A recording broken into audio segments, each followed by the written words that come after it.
Hello, everyone, and welcome back to the eighth episode of Conversations with Musicians. Today, I'm here with one of the members of my favorite band, Anarbor. This is the guitarist, Danny Stravers. Yeah, I'll start firing off. I wanted to ask you, how you got into music originally. Um, so I guess, I first started really getting into music and finding my own like bands that I liked and finding my own music mostly through skateboarding. Um, my brother and I were just really into skateboarding, probably starting around the age of 11 or so. And we would buy these VHS tapes called 411, and they were just skate videos, like pro skaters, amateur skaters, all this different stuff. And that's how I found out about like the Strokes and Sum 41 and just like a bunch of punk rock music back in the day. And that's kind of when I came to a point of, starting to watch live videos of bands and like buying DVDs of bands playing live. And that's when I was just like, oh, I definitely want to learn how to play guitar. So I started taking lessons when I was 12, and like I rented an acoustic guitar for a while and eventually got my first like Fender Squire electric guitar and just took lessons for a few years and then just kept teaching myself after that. That's awesome. That's what I used to do too, buy the skate compilations or like Vans Warped Tour. I think that's how I Yeah. discovered Ann Arbor originally was on the Take Action Oh yeah. Yeah. compilation. Right on. Yeah. Yeah. Was it your brother that was briefly in the band before? You guys were No. related, the No, drummer?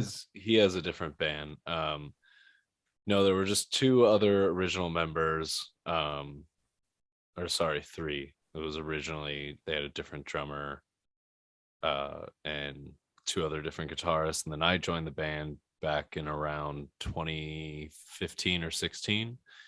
I just hopped on to help out for a tour, and then just filling in playing guitar, and then it we all just clicked really well, and they gave me a permanent position, and here we are. It's awesome. Yeah. I'm excited you guys are still writing together and stuff. I know years ago, I saw Slade talking about how he almost wanted to stop making music. Yeah. Yeah. I think once I kind of joined in was just after he had made the 2016 self-titled record, and like I think there was kind of not a huge jump, but there was just a little bit of a jump in style and just like a little bit poppier of songs, and just a little more focused on like melodies and sound design than it was just like straight up writing like garage punk rock songs and stuff. Um, but then, we got into, as you get older, like back in the day, you couldn't just have a computer and like have recording software and it was that easy. Like now it's so much more easy to write and produce music just from your home. So that's what we do, is like we write a ton of demos just at home, just me and Slade, and like it's opened up so much for us. So not every single thing has to be written on the guitar. Sometimes we start with like, you know, a piano, like a couple chords on a piano, and you just slowly add on things, and as you're able to add in different instruments and do stuff that normally we wouldn't be able to do 10 years ago, um, now we can do so much more. So it's like opened up the whole playing field for writing music, and it's given us like so much to mess around with. So Yeah, it's a complete game changer.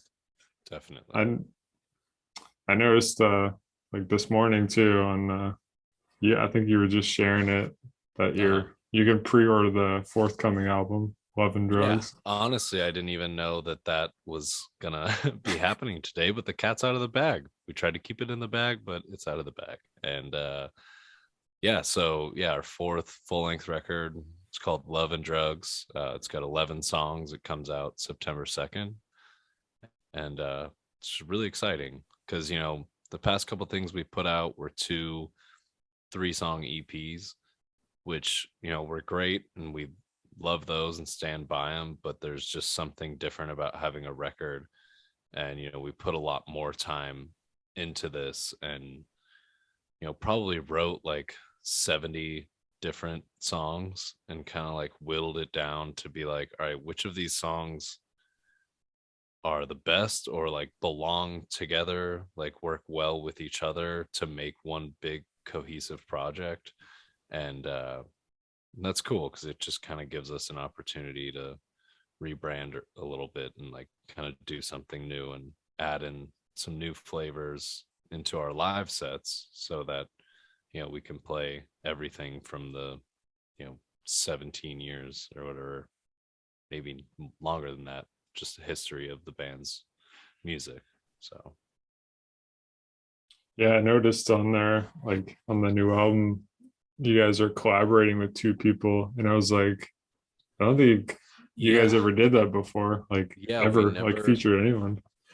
I don't think we've ever done any features. I think a long time ago Slade did a couple things that were like, it was either a remix where he was like singing a part on another song with somebody else, but there's never been something that we completely wrote a song from the ground up, with anyone else or had any other like legit features. And so we actually have three. We have three features on this record. We have Sammy Adams, who's going to be on one of the songs on the record that comes out, I think, in a couple months.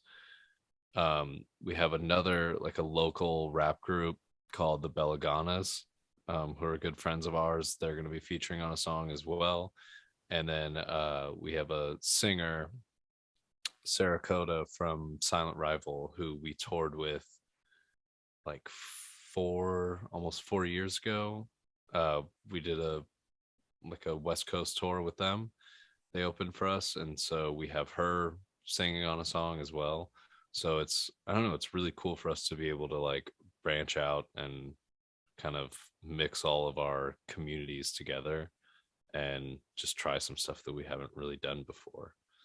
So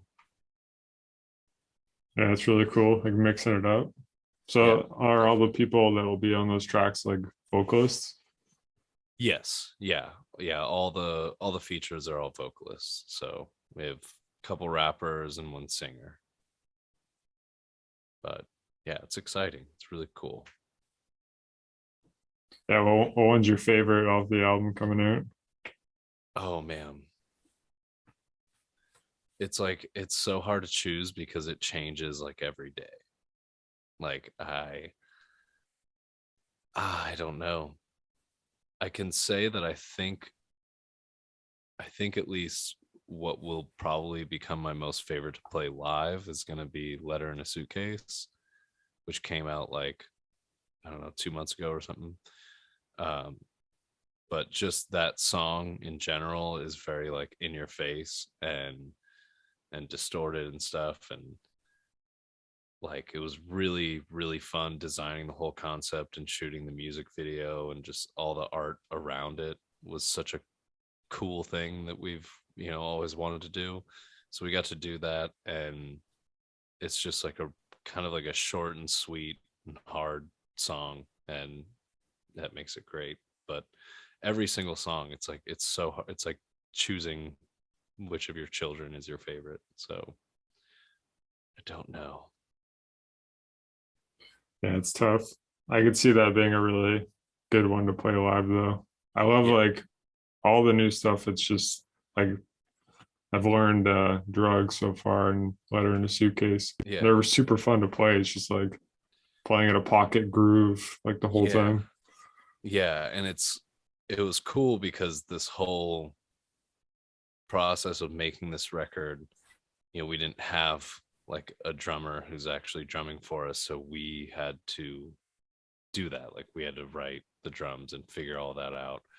And it's like it's really fun when you get into that, and like once you're kind of in a process of looking at every single instrument, every single sound that's going into a song, you like understand the whole song better and you just find the pockets so much better.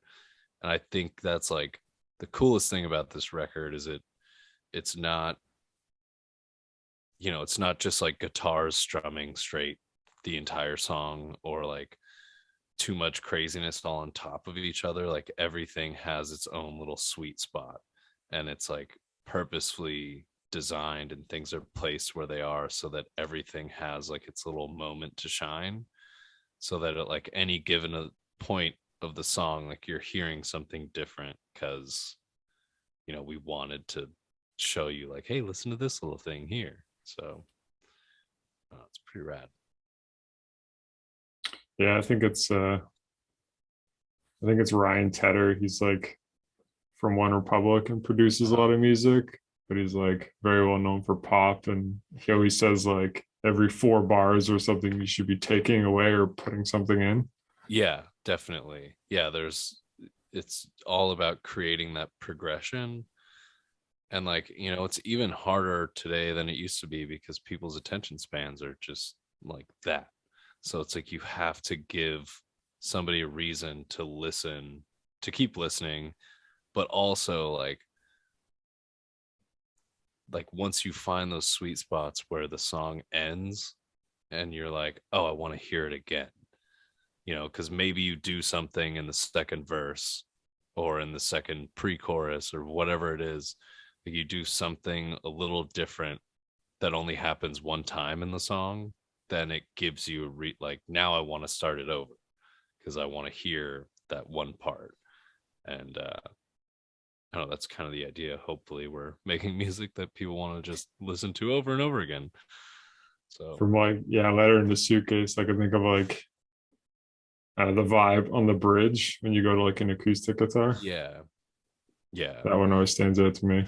yeah, definitely. Yeah, that's such a cool, like weird song that I think we just wrote pretty much in a day.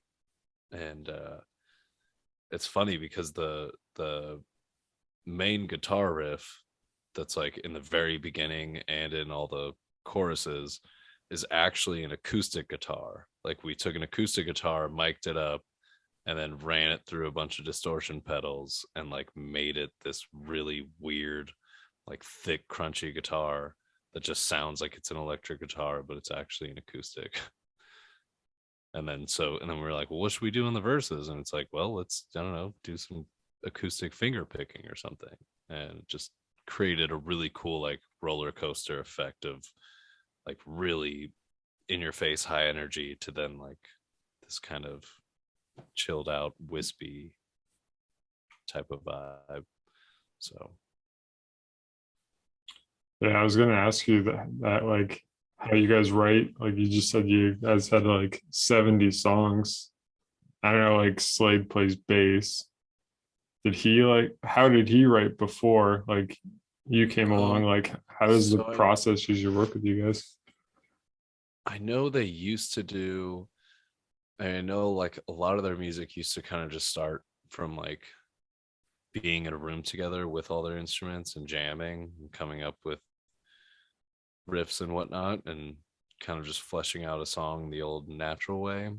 And then they started working like the first EP, Free Your Mind, they did with Mike Green in Los Angeles. And I think they just learned a lot about songwriting from him.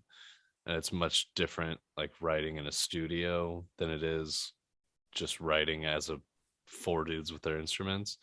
Um, but our process now is more like we just start with any sound that we find that we're just like, whether it's 4 chords or maybe it's like a sample, like a loop that we've found on Splice, or just, maybe it's a guitar riff, maybe it starts with a bass riff, or even just like a drum pattern, and we just build onto it. And usually until we get an idea for like a verse, a pre-chorus, and a chorus, and we just try to get like the basic bones of the song there, and then write vocals and vocal melodies as soon as possible. Because once we get the melody, we'll just sing gibberish, and then once you get it there and you're like, yeah, that's good, like that's what we want, then we'll go, all right, that's probably what, I don't know, 7 syllables. So it's like, what words can we plug in that are going to fit into this melody? And you usually kind of try to just come up with like one really cool line and then build something off of all of that. And like you slowly go through the song and add more to it. And you know, we all start adding in different feelings or thoughts or emotions that, you know, we have that tie into it, or like experiences, and figure out how do we make it make sense, I guess. But yeah, it's, I don't know, it's always different. Sometimes it's a song we've been working on for a long time, like Tasty, that was on the last EP, the Tangerine EP. I wrote that song like, geez, like I don't know, 8 years ago maybe. And it was just kind Jeez. of sitting as a demo on my computer forever. And I brought it to the studio with our producer Matt Keller and with Slade, and I just threw that in like the whole list of all the demos we wrote, and I just knew there was something there. And finally I had a couple people that agreed with me, so we just went and rebuilt the song from the ground up.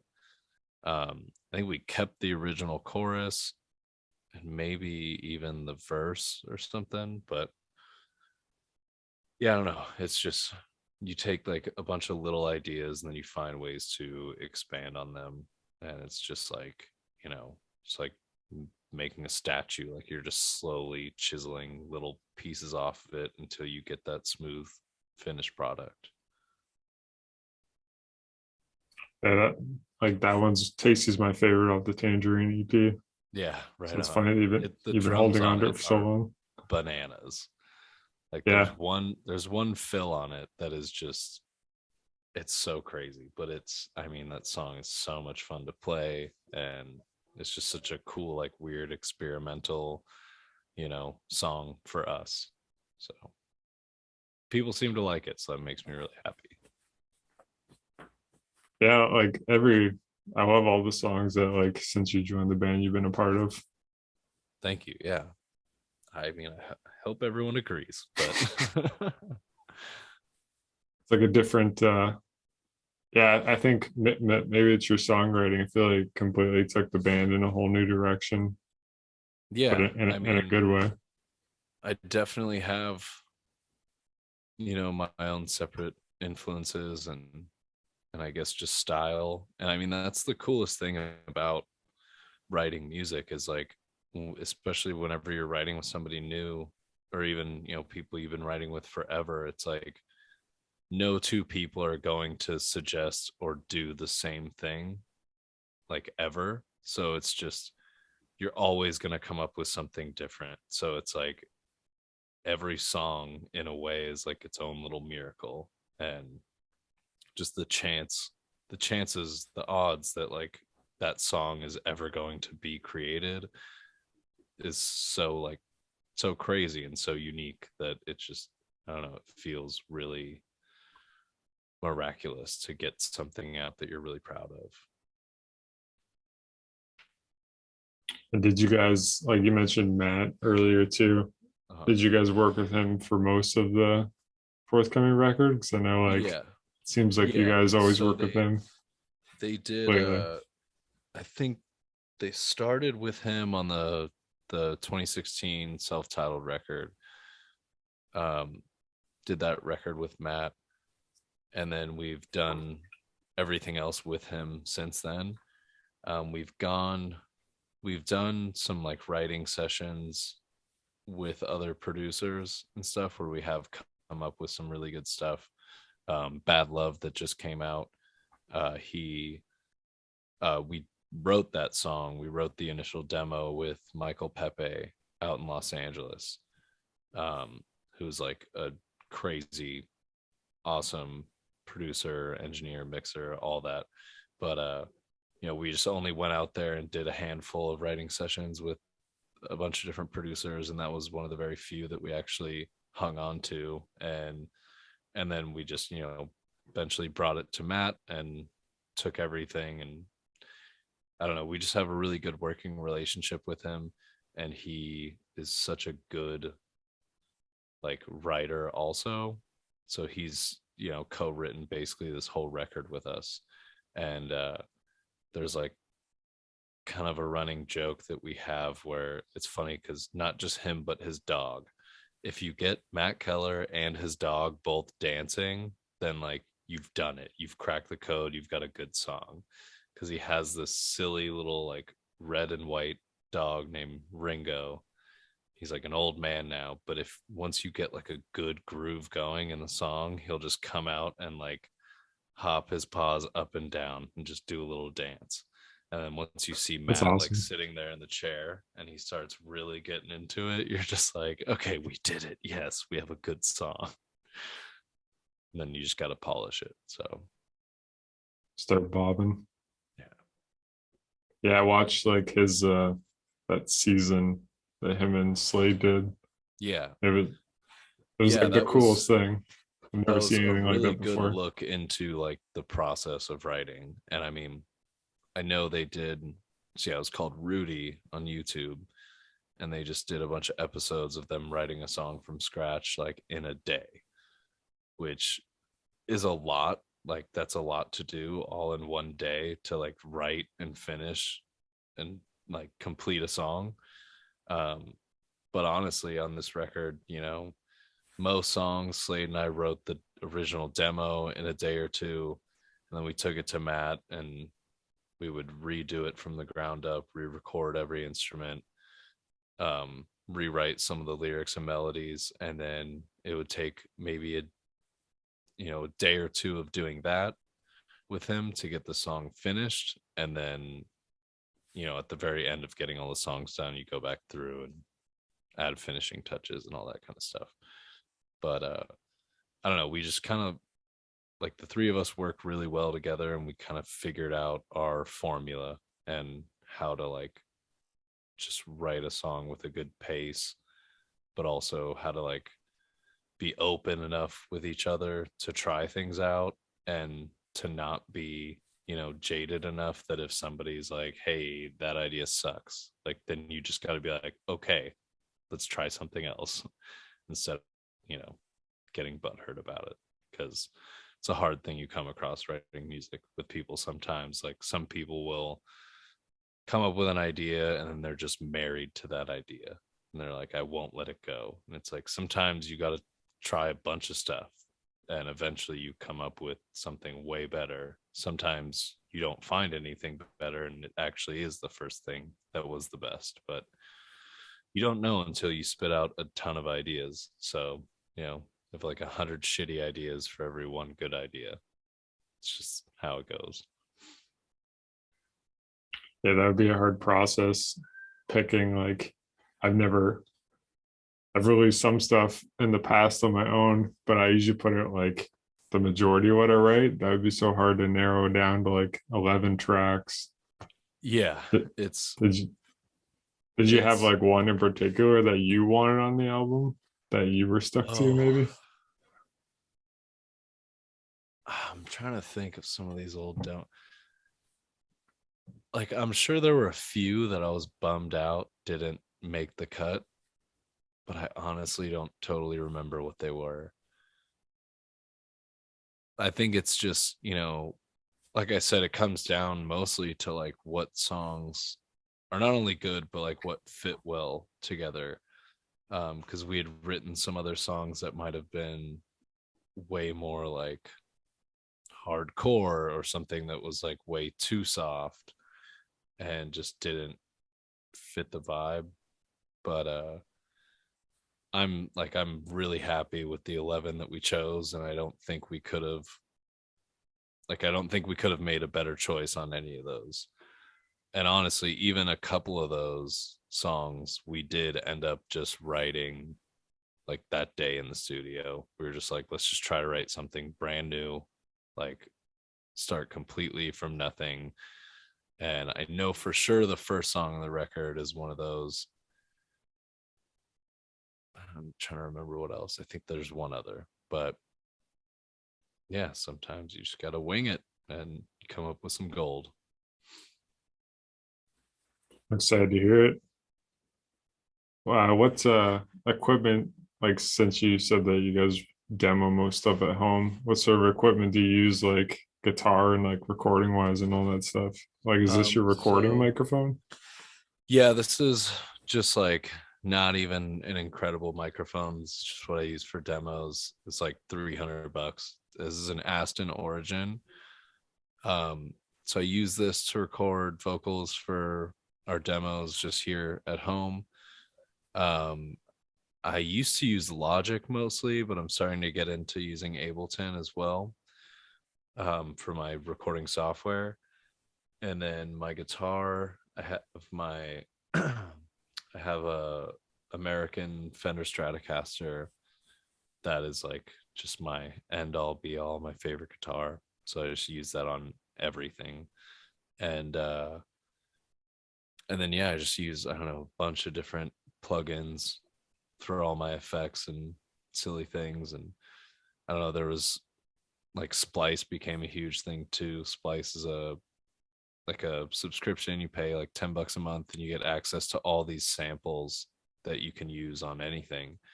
And you know, sometimes I'd just find something really cool on there, like a really cool sample of piano or whatever, because I'm not a good piano player. I can play some chords, but I'm not like amazing. So sometimes I'll pull something from there, we'll build a whole song around it, and then I might end up just like deleting that sample out of it. I might not even use it, but like it's just a something that like kind of gets you going and you start building a vibe around it. And like we have one song that's going to be on the record. It's called Until I'm With You, and it's a song during the quarantine. Me and Slade were meeting up weekly and just doing a live stream from my house, and we are like, let's just write a demo like with the fans and just give the fans the opportunities to like, we'll be like, all right, what should we sing about here, or like what's a cool line. And we ended up writing some demo that was just about like wanting to see, you know, your loved one or like your partner, but you can't because quarantine shut everything down. And that ended up becoming a song on the record. Like it, we changed almost all the lyrics, but like, the whole bones of the song and like a lot of the original guitar riffs and stuff all made it on there. And it's just like really cool that something we were just trying to do, being silly or just having fun, like ended up coming up with honestly one of my favorite songs on the record. So you just never know what's going to happen. Yeah, I remember when you guys were doing that. I think I tuned into most of them. Yeah. Yeah, those were That's really cool though. That's like a brilliant idea, like adding in something like a sample and taking it away. oh yeah, I'm it's gonna just steal like, that. because I usually have a hard time, like I can't just sit there and like write a guitar riff out of nothing. Like I usually need an idea of like what's the tempo gonna be. Like maybe having like some drum, like a drum part down will help me figure out a rhythm that complements it. Um, I don't know. It's just, it always makes it easier for me because like I don't want to pick the key. So I'm just like, let me let a sample pick the key for me and I'll build a song around it. So it's definitely worth giving a try, come up with some crazy stuff that way. How did like the letter in the suitcase come about with that? Like I know you guys said the video is kind of like based off Quentin Tarantino. Did you Yeah. like watch a Quentin Tarantino movie and then like have that vibe in your head? What do we do? So we started, that's another one that started with like a synthesizer. Like you can hear it in, I think, all the verses where it's just like ban it, nan, nan, it, ban it, nan, nan, it. So I just found the synthesizer that did that, you know, recorded a loop of it doing like 3 4 different notes or something. And we just built this song around it and like had those quick drums in it. and I'm trying to remember what the original demo was. The original demo was like, oh, it was the bridge where he goes, half the time I feel myself alone, half the time I won't, something like that. That whole bridge was originally like our idea for a chorus. And so when we brought the song into the studio to like redo it from the ground up with Matt, we always knew like it just had this vibe about it that felt like you were driving, like you were just like on a mission and you're just driving. Like it made me think of, I don't know, just like 80s Night Rider or something like that. And then eventually complete the song and I sent it to my buddy Brian Hayden from 40 Volt Media, who shot and directed that whole music video. And basically what we've done for every music video for this record is like send it to a different director that we know and kind of like mostly give them free reign to come up with ideas and figure it out, because it's like, you know, our our talent is music, not making videos. So I'm like, I want to think, like I want to know what you guys think is cool, and like they're going to be a lot more passionate about it and make something cool and crazy if we like, you know, give, you know, give them more of a leash to do their thing. And so when we sent it to Brian Hayden, he just like almost immediately was just like, oh, this gives me crazy like, you know, Kill Bill, Pulp Fiction type vibes. And he just came up with a treatment idea for the video. And my friend Stephanie, who's in it, she's the one with the eye patch and the samurai sword. Like she's a badass who does like dirt bike racing and all that crazy stuff. And I was like, I'm gonna hit her up, see if she could be the villain for this, because she can legit ride a motorcycle. And so we got her in it and just, you know, kind of mess around, just came up with a really cool video. So I don't know. It's kind of the secret for us, I guess. It's awesome. Yeah. And that was in like an airplane hangar where you guys were doing It was like, like a barn. It was like way out in the west side, kind of in the middle of nowhere of like Buckeye, Arizona. So it's like mostly just farms out there. And and so we shot at this like, it's like the one and only bar in that area is where we shot the thing. And then, you know, a few miles down there's like a some barn that I think Brian's dad, it's like his old farm or something, so we had access to it. And so we're just like shooting in this crazy giant barn, and there's like owls just up in the rafters, and every now and then they would swoop down. And so we're just like trying to film this thing and just also freaking out that owls are going to come try to pull our heads off. And I don't know, it was funny. yeah, it'd be terrifying. Well, I won't keep you too long. I just wanted to wrap up and ask you if you had any like solid tips for like musicians, and then like give you the floor to talk about anything. If you guys have like um upcoming tour dates or anything like that.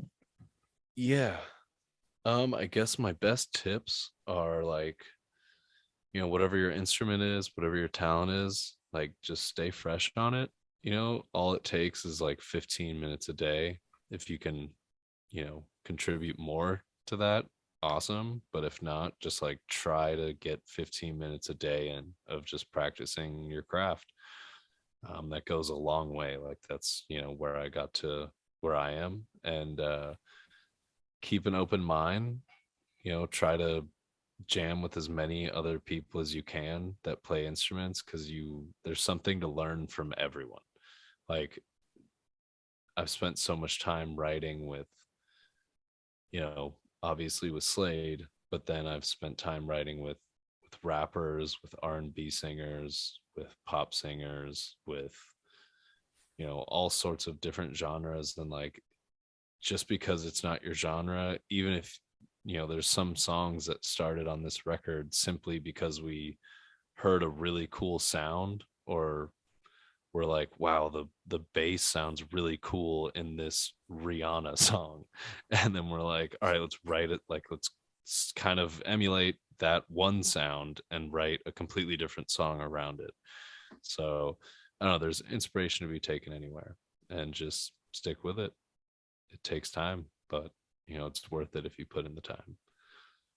And then as far as plugging anything, just follow us on all of our socials at Anarbor, and we've got a few more singles coming out, and then the full length record Love and Drugs comes out September 2nd. And we're also announcing some shows, so keep an eye out for those. And thanks for hanging out. And Okay. thanks for having me, man. Yeah, thank you. It was a absolute pleasure. Yeah, for sure.